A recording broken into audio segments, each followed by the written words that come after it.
Okay, we're going to look at dates now. So I'm just going to put in today's date, 10th of the 11th, 2009. As you can see, it's put that in. I prefer this long date format with the 4 digits of the year, but I can change that if you like. So I'll just copy that, Control C, and I'll just copy it across a range of cells here.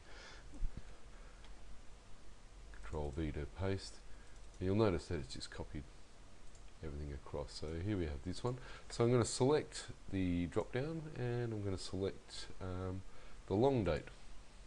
And here we now put the day in, Tuesday, 10th of November 2009. Other dates I can use, if I go to my, sorry, I'll just go through that again, down to more number formats down the bottom here. I'll click onto that. And there's a whole range of different formats that we can use. Day of the month, 2-digit month, abbreviated month character, so MAR in this case. And my personal favourite is actually a custom one, which is, I just put that in as years, months, days.